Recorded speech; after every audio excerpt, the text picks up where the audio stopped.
Sure. Okay. So, uh, sorry, it looks like my screen froze. Let's try that again. Okay. So, hi everyone. It's a pleasure to join you, Anna Maria, and your students. Um, I sort of cut this presentation a bit short, but more focused on community-based collaborations that highlight three projects around working with agro-waste. So I'm going to walk through a few of them. Um, and Over the past, few years, 12, 13 years now, I've sort of been working between material flows from the field, agricultural waste to the building, as well as waste coming from our plates. So these three sectors, the food, agriculture, and building, largely their material life cycles are not integrated, which leads to a ton of waste surplus and a ton of pollution problems. And so I wanted to sort of ground the projects around this sort of framework, which sort of underpins how we position the architect and who the collaborators are. So there are different actually types of communities based on the placement of the architect in this framework. But really, this sort of describes the way we extract value and transform it. So we extract value from our land, whether it's mineral or bio-based systems. We transform them through, agricultural to industrial labor. And a lot of that value ends up being accumulated by an owner, an entity, whether it's a corporation or the state, but acquires a ton of that value.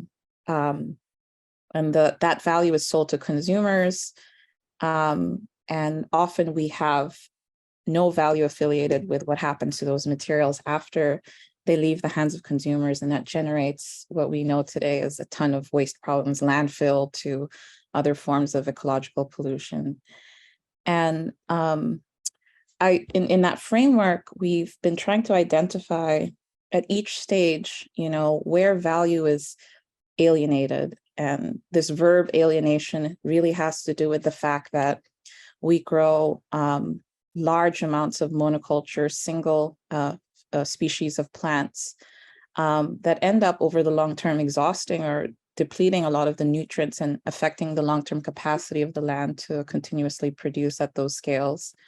Or it might be farmers or labor groups that have very little agency in the value that is given to them for the work that they do. There might be people that work in industrial factories, the working conditions around which are very difficult to endure over the long term. There might be consumers like us who have no idea what goes into our materials, and who is affected by, these consumer cycles. And of course, this large scale waste problem that we're seeing throughout the world. And so these projects really try to prototype a different position for the architect or the designer. Traditionally, we've held this sort of position in between owners and consumers, in effect, driving a lot of these extraction cycles. And these three projects, which revolve around bio-based materials, sort of prototype different positions, which are primarily in the bottom half of this diagram. So the first project is really informed around the movement of materials that are left on the field or lost somewhere between the farm gate and the sites of consumption, whether it's the grocery store or the market, in the form of agricultural waste. We produce a sheer ton of agricultural waste every year. So this is a renewable resource. About 9.4 billion tons were produced 3 years ago. And we assume that basically about 40% of all this material is wasted. They never necessarily make it to the food or to end consumer products. And this is the production or the scale of these materials is so intimately tied with our growth as a species. The more our populations grow, the more food we need, and the number of byproducts, sort of expand from this driver. And when we look at, the sort of range, the spectrum of agricultural waste that exists on the planet today, we see that there is a disproportionately large amount of the big four: sugar, corn, rice, and wheat, all of which are descended from sort of legacies of empire and industry. And to a large extent, a lot of the other agricultural produce is actually a blip on this map. And we began by working with coconut husk. This was our sort of flagship material, mainly because of this compositional uniqueness that the husk has, which is a really high percentage of a structural lignin, the binder found in all plant materials, and relatively low sugar, which in many cultures along the tropics, they've been used for a broad range of building applications, from insulation to woven products to roofing sheets. So this was sort of our flagship agricultural waste. And it was also timely because of the superfood boom around the coconut food and cosmetic industry, which sort of started to appear in a lot of commercial marketing, particularly in the United States and in Europe. And the underbelly of that economy was the generation of tons of surplus husk. And where I'm from in Ghana and the Philippines, you get these mountains, these piles of husks, sometimes found in farm settings like this, but often in the streets, where urban coconut traders aren't able to dispose of them in municipal waste systems because they're so heavy, their bulk density is so high that the government has made it illegal to dump it in the city's waste collection systems. So, after selling these coconut water, you'll see husks that sort of gather on the roadside, as you can see over here. So they initially begin as land pollution problems, but in order to get rid of them, they're sort of burnt at night in, sort of unused lots in the city to escape the authorities, and quickly becomes an air pollution problem.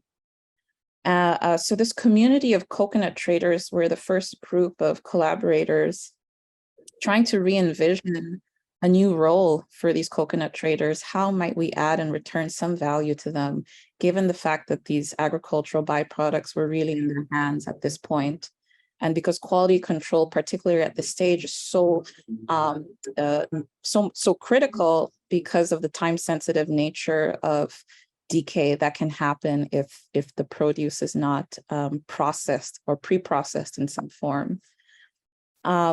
And so this sort of position, working between waste and sort of coconut traders who already interacting with consumers and might serve as a middleman for pre-processing the husk, was key in this framework. I'm skipping ahead to sort of the overall value transformation opportunity here, which sort of describes the fact that today we see what a lot of people call downcycling, which is, at least to me, the premature transformation of agricultural byproducts to soil conditioning products. So basically, as a soil substitute is used in agriculture to absorb water and nutrients. It's a very good hydroponic media. And in some ways, that's premature because the husk contains a ton of water. And sometimes its transformation into building materials, anything ranging from a flat panel to an acoustic panel to an environmental module, all of these are sort of arranged in orders of increasing value, economic value on the market, might actually be a more valuable transformation pathway before returning it to the soil. And so we've sort of developed a spectrum that there are many life cycle possibilities for coconut husk, ranging from the mechanical structural high density boards. We call them binderless because essentially the glue is actually found in this dust-like substance already in the coconut husk, all the way to products that don't require heat and temperature, pressure to make, but actually involve the milling and the reconstitution into light, fluffy, low density materials. materials that are very good at absorbing moisture or even sequestering indoor air pollutants. All of the intelligence around the plant architecture for photosynthesis is retained in the sort of low density applications as breathable materials. So, for us evaluating all of the conditions, how do we actually reduce the energy and resources needed to produce these materials is key. So we've experimented with a range of bioadhesives from the coconut pith to soy protein, which is a large-scale byproduct also in Latin America, to fungal mycelium, which is abundant fungi organisms that are capable of naturally digesting some of the sugar components in the husk in order to grow building materials. Here you can kind of see sort of, I would say, maybe a collaboration of a range of building agricultural waste. So you have the coconut mats with a soy protein binder. In the middle, you have corn-fed fungi, mycelium, and it's sort of pressed in a sort of layered Kit Kat form. And that for us is important because, given the scale at which coconut is produced relative to something that is much more abundant, like the big four, like corn, there is a matching and an opportunity to layer our building materials in ways that bring down the cost, but also improve performance. So everything from thermal to acoustic performance is improved in that corn sandwich. And the panel is incredibly light, which also cuts down on distribution costs. And it's also important for us when we're working with, communities and other types of actors within the agricultural value chain to think about the value that each is bringing to the table. And often there aren't a ton of ways of qualifying and quantifying the value that agricultural, informal, artisanal stakeholders bring to the framework. And so this is ongoing, but thinking about other forms of translating cultural capital to a currency that makes sense. We look at it through everything from cost savings to time savings to speed, of distributing materials, for example, as a way of bringing them back to the value that these networks, these communities bring to this framework, all the way down to the waste manager. And this is really important to identify and translate these values because that serves as a basis for beginning to then circulate all of that new profit that one achieves, through a high value product. So this is sort of a bridge to the second project, which largely looks at using fungal mycelium as a transformation technology. Fungi is found in every culture and millions of strains throughout the world. And for us, it was a very important kingdom of life to work with, mainly because it doesn't require a ton of energy, not heat. It just can grow in room temperature, cover it in all of the conditions, the moisture, high humid environments is what is needed to grow, these building materials.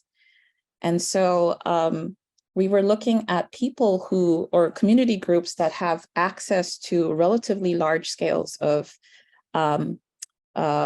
agriculture and food waste in the city. And this is primarily work that is done with urban farms and transforming some of their waste into mycelium. The fungal technology, which has emerged over the last decade, is really built around a mycelium strain that is able to digest agricultural substrates and grow over the course of 5 days into this sort of low density material. And as a designer, we were working with or scaling up this grow it yourself as opposed to do it yourself methodology by developing these human scale, very lightweight grow trays where customization and form could be embedded into the design of the grow tray. around which the mycelium and the agricultural waste could be placed into to grow, as you can kind of see over here. So over the course of 5 days, what you saw in the video is this digestion and transformation of all the sugars in the waste into sort of a myco low density material. So this project was working with an urban farm in Liverpool called Squash Nutrition, fantastic distributed group of urban farmers and citizens that worked on plant sort of enterprises in schools. And so we grew with 200 people using this grow-it-yourself methodology. So very simple kits, lightweight. They're made to interact with, you know, the scale of a hand. Additional nutrition is added from flour that comes from your kitchen cupboard, but is essentially grown in these trays over the course of 5 days. But it's grown on site in the site that you're using it. In this case, it was the Royal Institute of British Architects Gallery, where we actually had the grow chamber, sort of like a construction site, essentially, right in the middle of the gallery. And at the entrance to the gallery, we outgrew a tunnel made out of these panels. This sort of, you know, lightweight grow chambers and kits are essential for, you know, basically being able to transform some of the food and agricultural waste right around the urban farm or the kitchens where they are produced. We expanded the project by looking also at the agricultural inventory in the south of France, in Arles, in the Camargue region, where 40% of all France's organic produce is grown. And essentially, we started looking at agricultural waste, food waste, as well as invasive species, looking at a range of communities from enterprises which are trying to rehabilitate prisoners, all the way to more commercialized community kitchens, you know, in and around this institute we're working with, Luma Foundation. So you can kind of see a wide range of agricultural food and invasive species. We were sort of trying to understand the common denominators, how much sugar, how much lignin did these materials have, in order to understand the thresholds of each material and open up the possibility of mixing and matching, so that one did not rely on a monoculture, but understood the possibility for substitution according to seasonal cycles, and being able to, you know, predict what type of building products could come out of that exercise. And so in the community kitchen, there's someone. José, creo que tienes prendido el micrófono. We grew sort of a test wall in the community kitchen in Griffoy, which basically has a fantastic large-scale community garden right by the residential neighborhood, where we had more standardized panels, which you can kind of see over here, which form the base of the wall. Those are made with large-scale standardized agricultural waste that is scaled, like hemp, like corn, and then a series of more experimental food waste that would come out of cooking.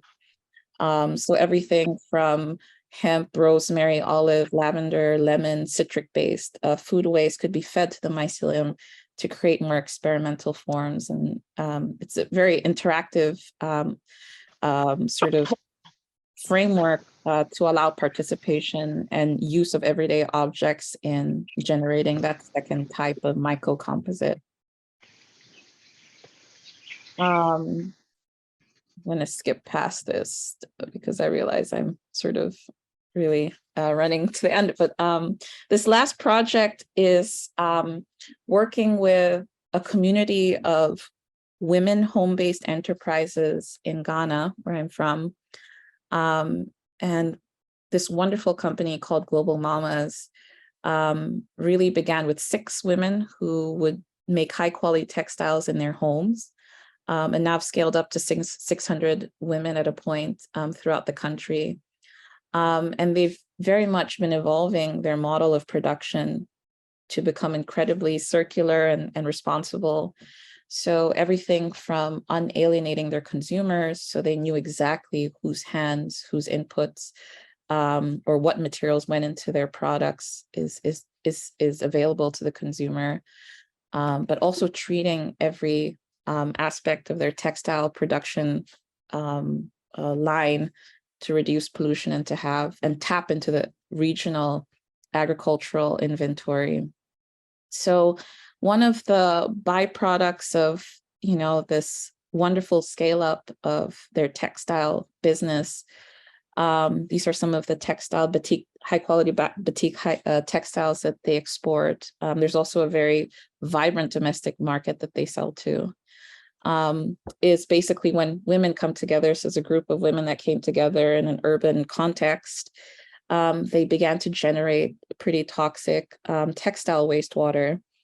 And so the Environmental Protection Agency in Ghana sort of mandated them to treat their water before, excreting that into the municipal water systems. And so that water had a ton of, heavy metals. The pH might be detrimental. Smells also that came out with that water. And so my company, Willow, had been looking at ways to affordably treat that water, and looking at the opportunity for moringa agricultural waste. Moringa is typically pressed for or used for tea. And a byproduct from that moringa oil, tea, food industry is this sort of shell you can kind of see being held here, which when it's milled becomes this sort of flour. And that performed, or we thought it would perform as amazing as a flocculant. So the kind of stuff that we see in our swimming pools, we primarily use aluminum and ferric-based chemicals to basically make all of the nasty stuff in our water clump together and settle. And moringa was something that had been used in South Asia quite a bit to treat water. So we were looking at the moringa that was grown in Ghana. We took the worst recipes, dye recipes, the blue, blacks, multiple colors in the wastewater stream of Global Mamas. And you can kind of see the results from months of optimization where all of the heavy metals and all the bad stuff in the water sort of clumped up and settled in 6 minutes to yield a wastewater that is actually well below the EPA limits. And then you have this sort of sludge that accumulates at the bottom. And though we had that sort of material solution, or at least on a lab scale, we realized the implementation of that would be impossible unless we really worked with the community of mamas to redesign the setup, to actually facilitate and accelerate the use of these chemicals. So you can kind of see, the typical setup of mother and child sitting on a low stool and dying in a plastic basin. And a lot of the ergonomic problems, the air pollution problems, as soon as you pour a dye onto the water surface, there's the fumes, that come out, which is inhaled by mother and child. All of those issues, the mamas, understood because they do this on a daily basis. And we co-designed a new type of batiking station made out of everyday materials that they could easily source from small scale water tanks, which were sized basically to collect water, textile wastewater for a week. Moringa is added at the end of the day on Friday. It's mixed and has, quite a bit of time to settle. They come back on Monday morning and that's drained out. So that's sort of the moringa batik dye system that is now being scaled up in sort of a semi-centralized facility that they're building in the eastern region in Ghana. And together with Anna at ELC and Dita, we're also forming a sort of south-to-south knowledge exchange around working with bio-based dyes and materials. I kind of maybe just want to return to the sludge to bring the thing full circle, because that sludge that accumulates at the bottom of that beaker is also a byproduct. And we're also looking at the development of sludge bricks, particularly in rammed or stabilized earth blocks. as another type of product that could come out of that process. So I'd like to end there, and maybe open it up for a discussion later around how this might open up a more expansive role for architects, for designers, to sort of participate in, particularly in sort of thinking about how to unalienate and return value back to these wide range of actors, whether that's human or non-human, in an effort to sort of achieve some form of justice in our ecology. Wonderful, amazing. Thank you so much, Mylene. And I'm looking for the little, this Zoom clapping the silent clapping is very unsatisfying, but that was incredible.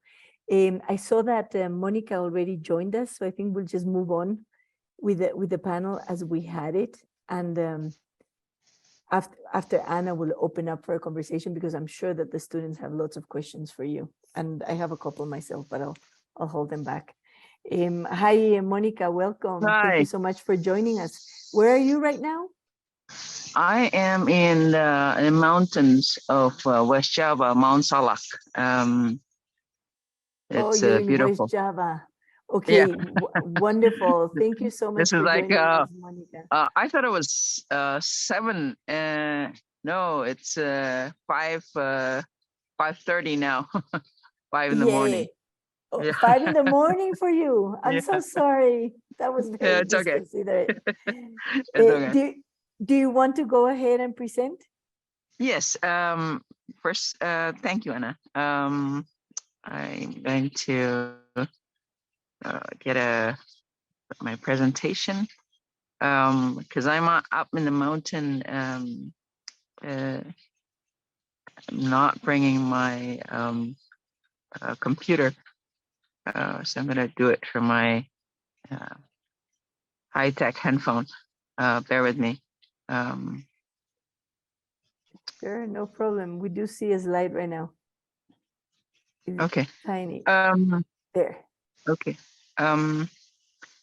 As we speak, I think this is some of the initiative that we basically it's a village movement. I kind of like say this is a slow living. We go back of what the people in the village traditionally live. And what they're facing now is actually an aggressive industrial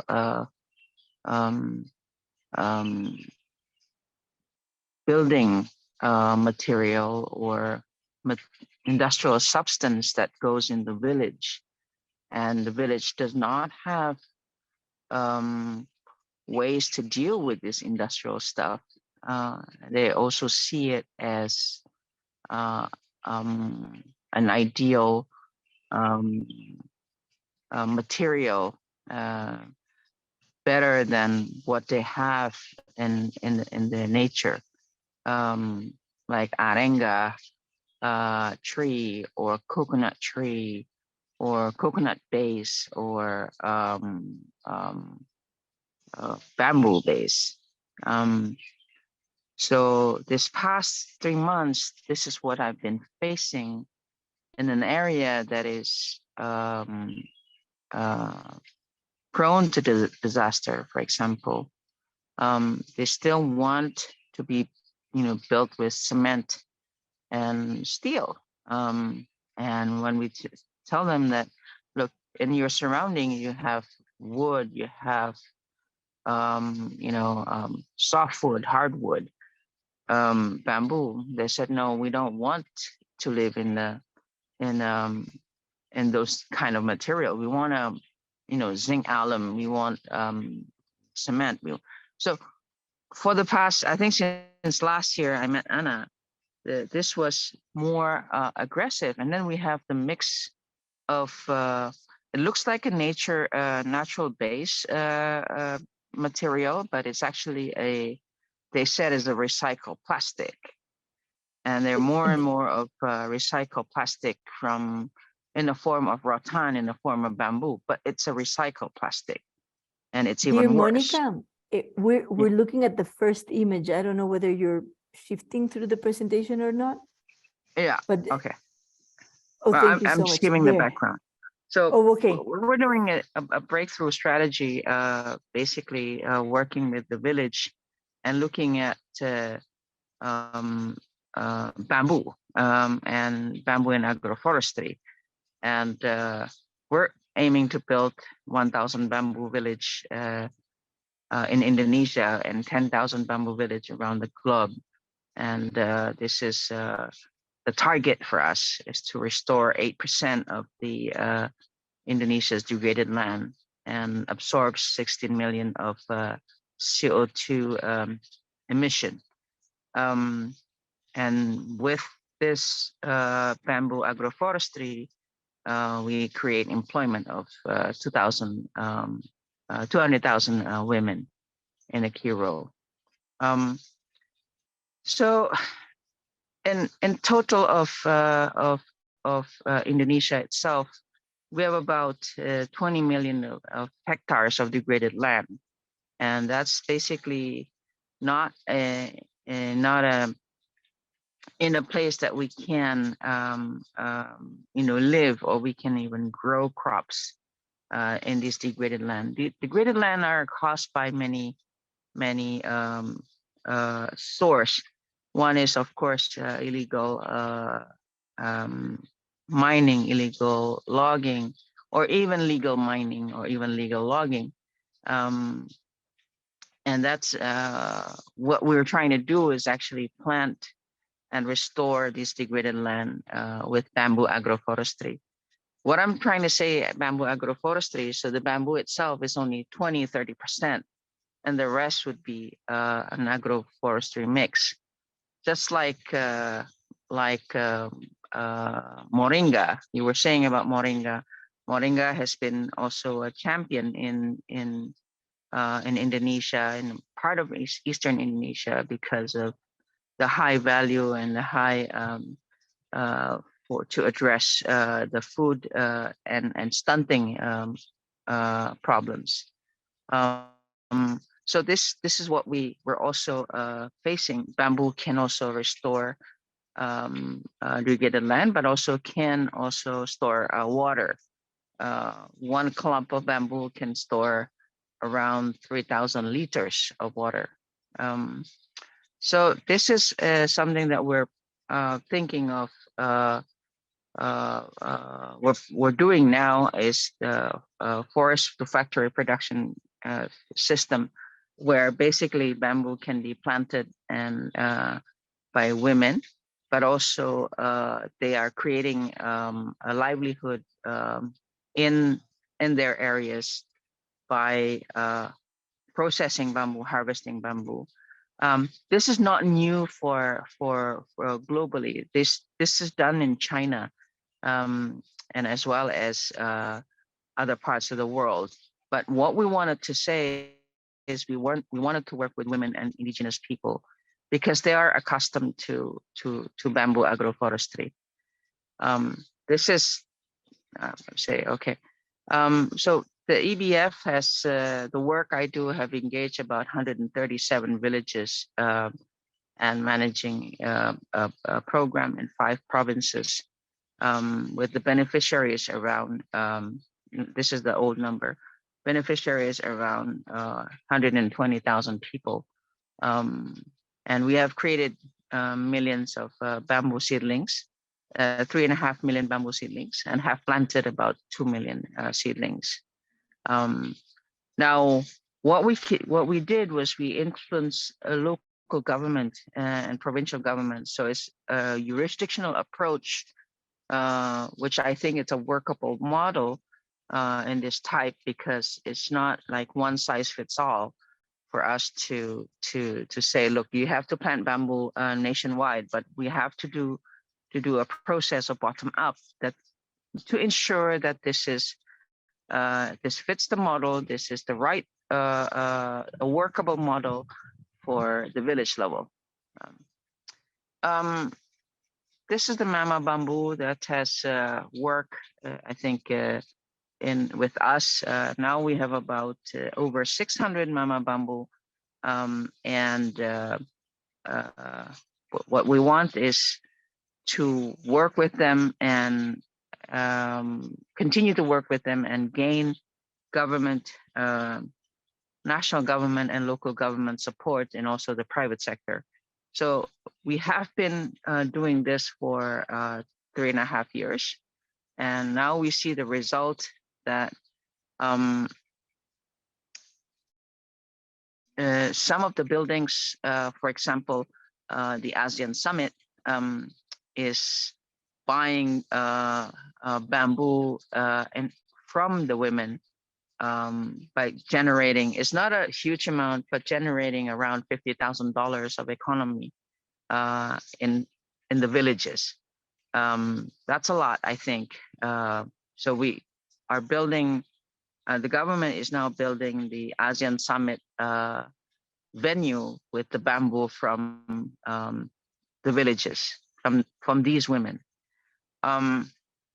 We also created a natural fiber seedling bags. These are natural fiber. These are planters. The cost for the women to make it is about 10 to 15 cents.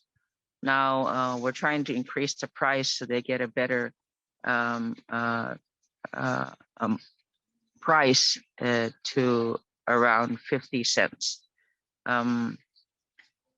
Basically, they don't want to use plastic, but that now they're making themselves these cute planters, and it's actually hard for us to throw away these beautiful planters, but they're actually made out of bamboo fibers.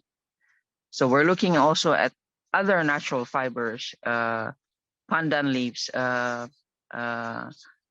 arenga leaves, coconut leaves, coconut leaves, basically to make natural fiber planters. We're also doing a carbon research based on these villages and the areas that we do a carbon modeling for the village. For example, 1 hectare of healthy bamboo agroforestry can store 36 tons of carbon. So what we want is basically to give the benefit of the villagers, whoever's guarding and guarding the carbon, the guardians of the carbon at the village should get the benefit from the carbon economy. We've developed something that is called the One Map Bamboo. Basically, for the past 3 years, the Environmental Bamboo Foundation has been looking at a remote sensing ground truthing methodology to identify the potential of bamboo, and this is some sort of a AI that we created. Now we can identify where the bamboo is around Indonesia. So in time, I think this can be developed, and we are making an online platform, so everyone can access that, and to know where the types of bamboo, and we can add other vegetation as well. So I think this will be valuable for many things, including the industry if they want to look at it. Again, the role of EBF is basically to be the safeguard to make sure the economy built through bamboo agroforestry is fair and sustainable. So we believe that in not just working with the government, but we also put people first in the front line, and any development that we do, including private sector, we always tell them that send a message that it's the people first. it's a people and planet first. Public and private would follow. Follow that pathway.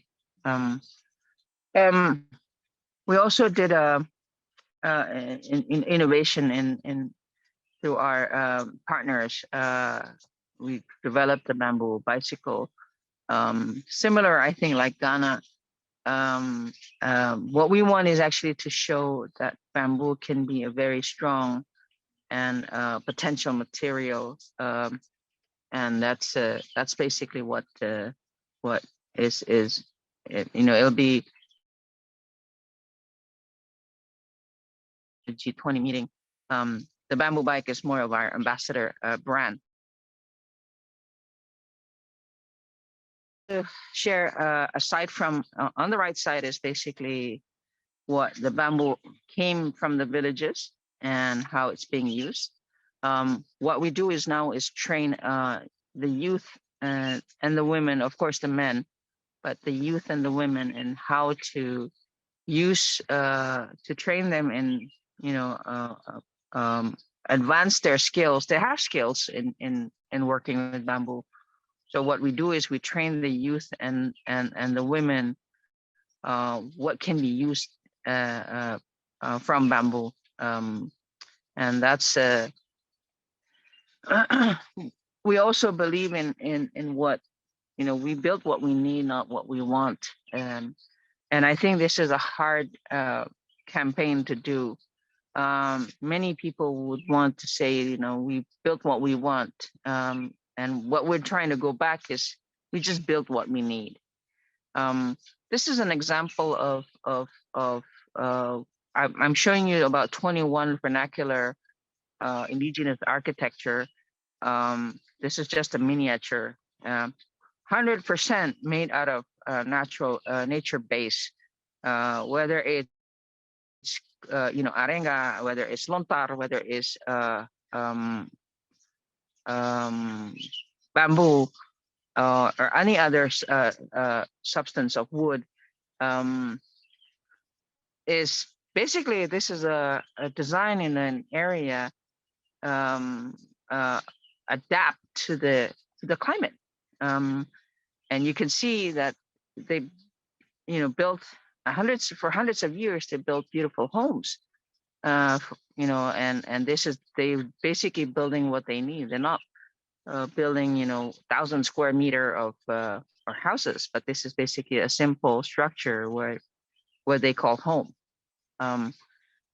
These are from different areas in an island. You can imagine that they have certain type of design that is actually adapt to the material and resources that is available in their surroundings. And it goes bad when you see it, the roof made out of zinc, and then or they don't build at all. They use cement and doing something different. This is another example of building design. So what we're trying to do is also to embrace indigenous knowledge, whether it's clothing, food, and housing, and crafts. Basically, before we had any plastics and steel and others, they've been using to basically to cook, to farm, to it's basically a material that they find in. So I think we have to not just document, but we have to embrace the indigenous knowledge in the use of nature-based material. This is an example again in a different areas in East Nusa Tenggara. This is just all in one province. I can tell you these are basically beautiful houses, and I'm sad that we could see that this future is not going here. The future is going into cement and other industrial material. I want to show you this. This is the village that you can see that the roof is not it's not a nature-based material is made out of zinc, and they don't, it's just difficult for them to understand that, industrial roofing is better. They think industrial roofing is better for them. So these are the village where we work. In the surroundings is actually a forest and a bamboo forest, and they basically they take what they need from those forests for their use. And when there was a cyclone, Saroja, this village is basically protected by the forest, and less destruction and less damage from the cyclone. This is another village that we work. I'm sure Anna, you're familiar with this. These are the women that the champion of in East Nusa Tenggara. Thank you. Thank you so much, Monica. These two lectures have been so inspiring, and they really triggered tons of ideas that we could definitely apply in Amazonia. So thank you so much. I'm wondering what the equivalent of the 1,000 bamboo villages would be for Shushufindi. But anyway, we'll come back with the questions and the comments, because I'm sure that the students are itching just as much as I am. But Anna, I don't want to, shorten your time. So would you like to share your screen with us?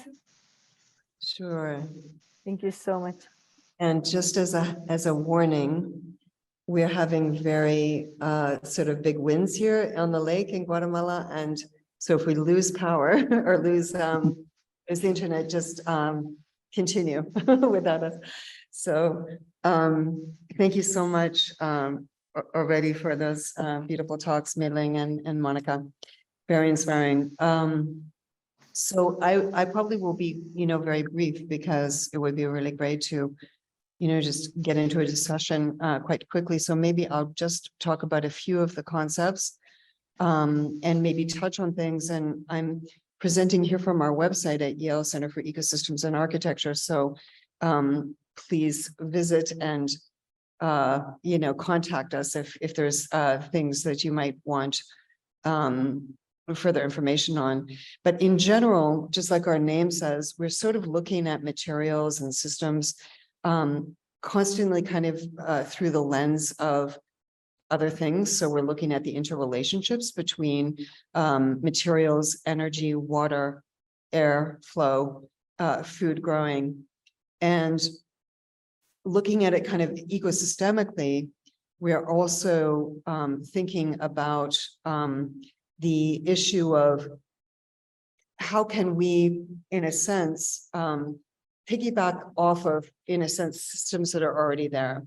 So I will just start with, in a way, a pavilion that has some concepts that have already been shown a little bit, a relationship actually to bamboo and to the coconut core that we just the coconut materials that we're just showing. And so we're sort of kind of always looking at the interrelationship between, if you will, business as usual, but then also maybe other ways in which we might be thinking about materials and the development of materials. As you can see here, this was one of the wall that Mei-Ling showed was one of the systems that we did exhibit here in Nairobi at UNEA. So we work very closely with a lot of organizations, including a lot of universities that we're sort of associated with through UNEA and other organizations. And in this case, we had a series of exhibitors that are basically looking, including ourselves and the pavilion that's built here, looking at how we might, if we're looking at ecosystems like agriculture, for example, and food growing, how can we piggyback off of those systems in order to upcycle the waste streams, or to not really necessarily think about it as waste, but to think about it as circular. And so one of the things that is really, really important as well is, in this case, this pavilion that you're seeing entirely is examining what is the potential to use solar energy to take all of the detritus that we have when we process bamboo. So for example, a lot of the bamboo that's out there, by the way, is not really considered constructible for major construction, or it's not really part of a kind of industrial economy. So we use typically green bamboo for industrial purposes, and then there's a lot of waste as part of that project, that process, and then there's a lot of species of bamboo, such as the species yellow bamboo here on where we are here in sort of the highlands of Guatemala, that are not really usable. Or sort of currently usable for the systems that we have today. So what we're looking at is how can you actually look at these byproducts and use them differently? So what we're seeing here is basically just a pavilion that is taking the waste products from bamboo and looking at using solar energy to print, to take it and combine it with soy binders. And then also we're using some of the other types of materials that are waste products from aquaculture, like hydrogels, and looking at how we can transform both the material itself and then also potentially transform the microclimate. As we know from COVID, living indoors and outdoors, and the indoor environments that we live in are much less healthy than what we have outdoors. And so we're looking at processes where we might be able to have a kind of indoor-outdoor kind of condition, and where we might be able to change the microclimate. I'm not going to repeat that because that's what Mei Ling has already shown. And also we are testing simultaneously then systems of energy and water that are coming through these kinds of conditions. So we saw just in that that sort of thermal red image before, that how we're changing, let's say, the thermal characteristics of materials.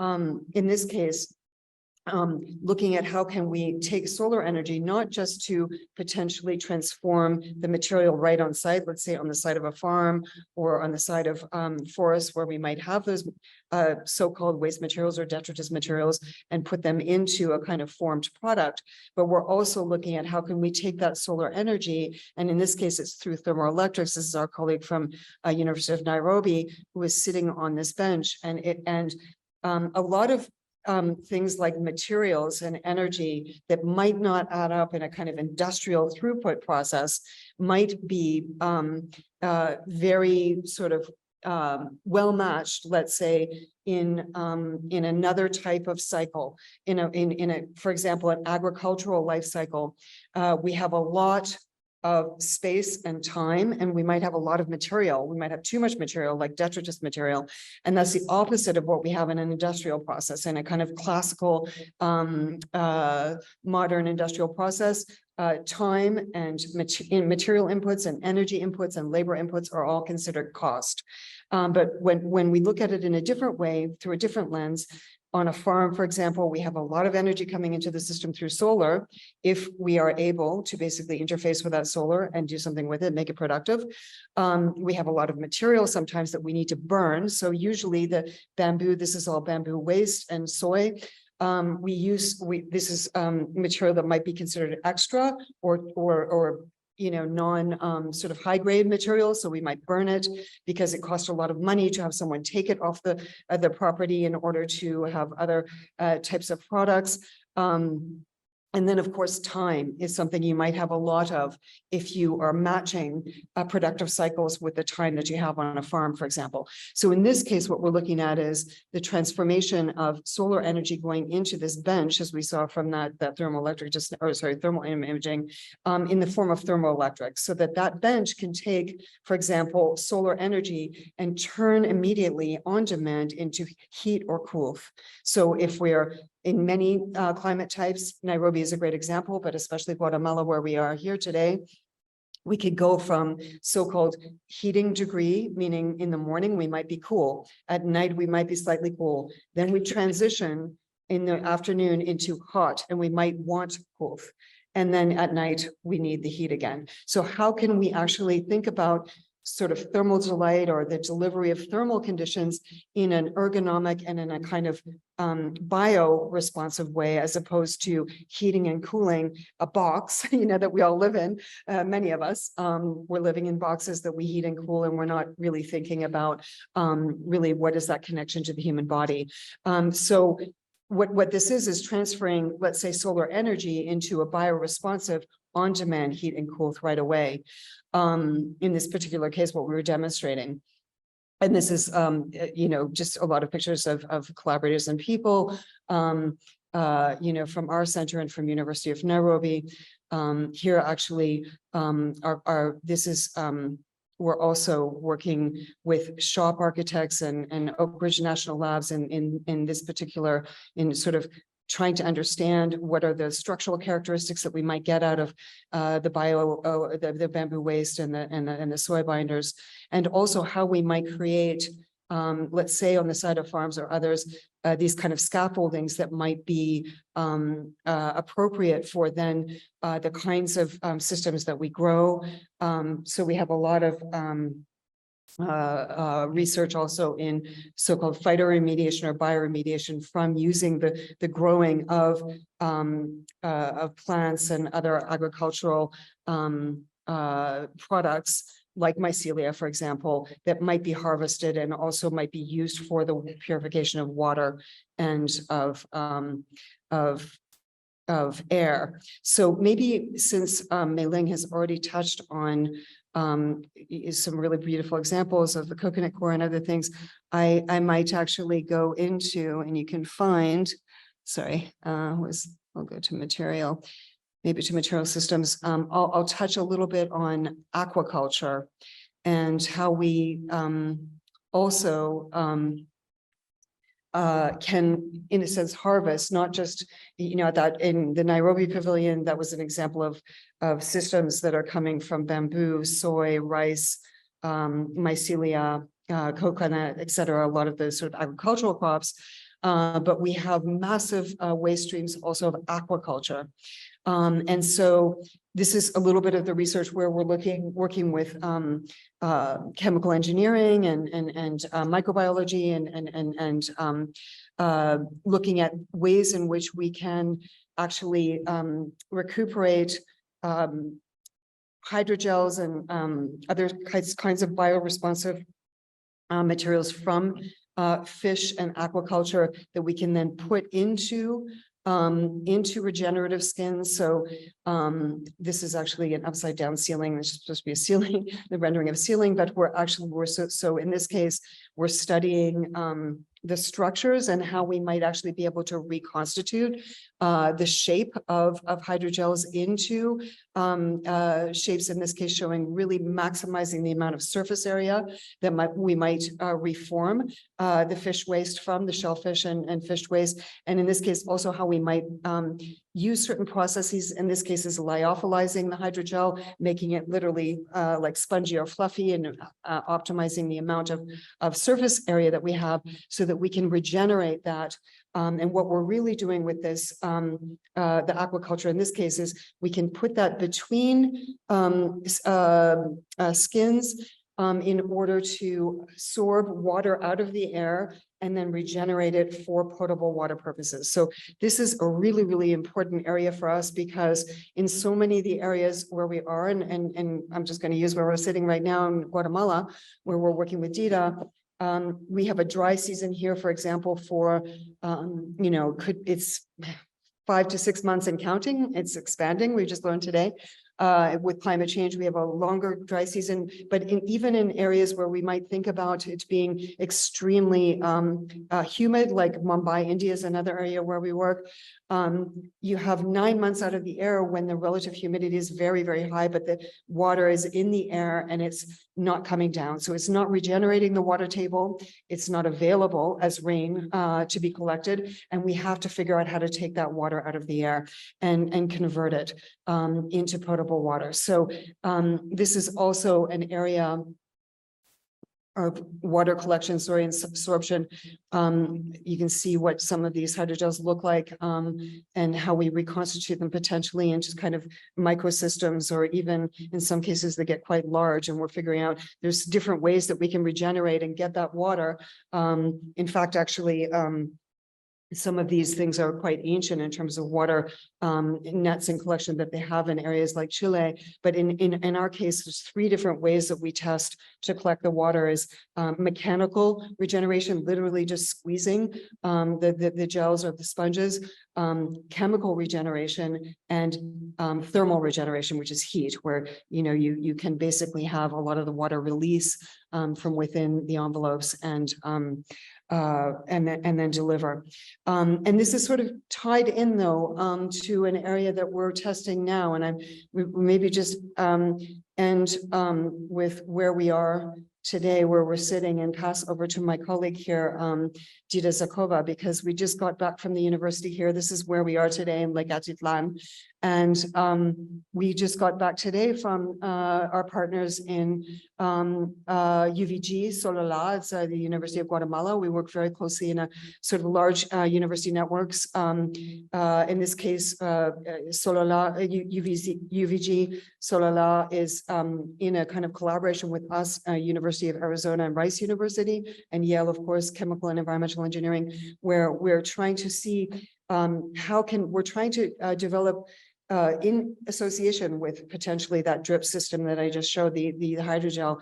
How can we basically, through very low cost means and no additional chemicals, just through the plants that we can grow in some of our farm wall systems and the air quality and water quality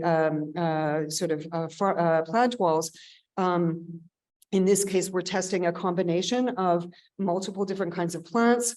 For example, very common plants that could be grown like quinoa, garlic, St. John's wort. This is St. John's wort. What is the other? Turmeric. Plus turmeric. We have multiple different kinds of combinations. Oops, sorry.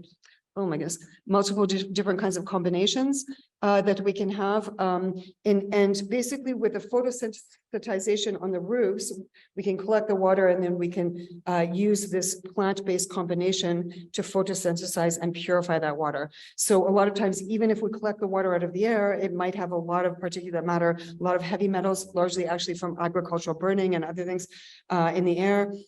So we still need to purify. And so we're looking at what are the ways that we can purify the water. So that's just kind of a glimpse of some of the ecosystemic areas. And I'm just going to pass on to my colleague, Dita Zakova, to talk also about how we're putting it into the ecosystems as well for EL in Guatemala. Hi, everyone. I would like to just tell you what we did last week based on. Okay. Sure.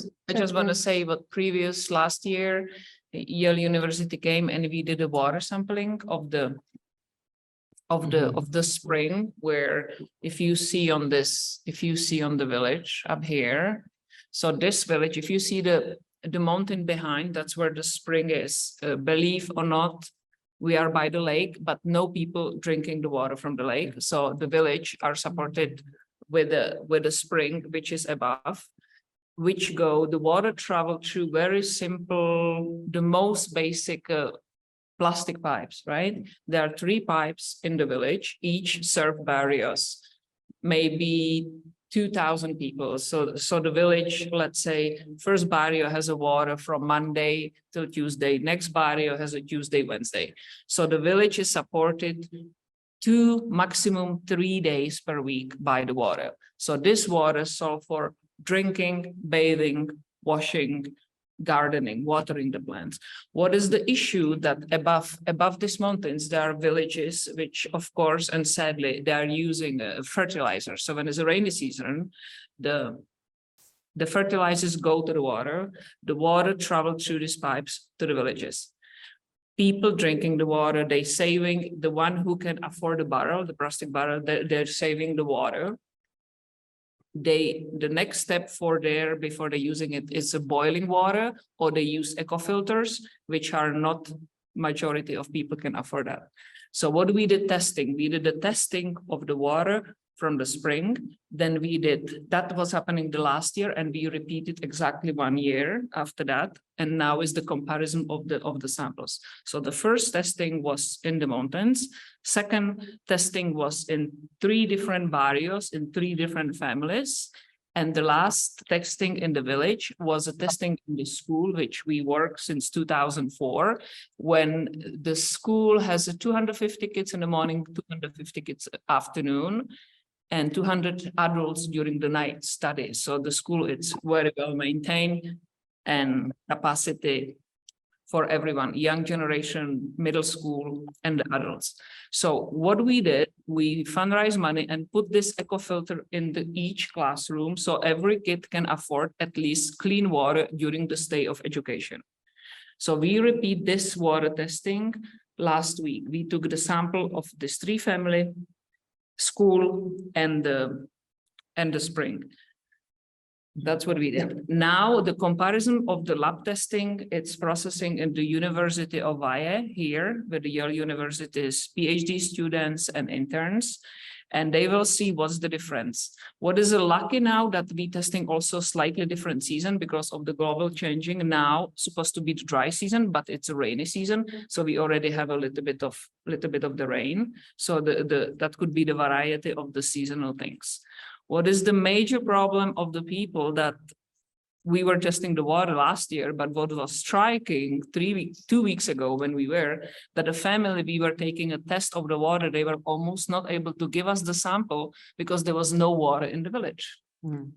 So there is no water. So we came with all the equipment and okay, can we test the water again? And they said, what do you mean? There is no water. There's no been water for 2 weeks. Yeah. So there is a piling dishes, piling clothing. The children have a problem. Everybody get an inflamed liver. Everybody has a diarrhea. Everybody vomiting because there is no water. So when you piling all the dishes and all the clothing, there's bacteria, there's microbes, and people living in basically in one room together. So they breathing it, they touching it. So there is, yes, Dharma. Usually it's in the May. It's called Mal de Mayo when everybody gets sick here in this country, which is dry season followed by the rain. The rain wash every single thing from the villages which travel to the lake basin. So people don't like, if you go to the San Juan, you go to the families, you want to go to the bathroom, you ask them, can I go to the bathroom? They said, yeah, go next door. There's like 5 families sharing bathroom. The bathroom, it's not necessarily dry, it's just a hole, or sometimes it's not even hole in it.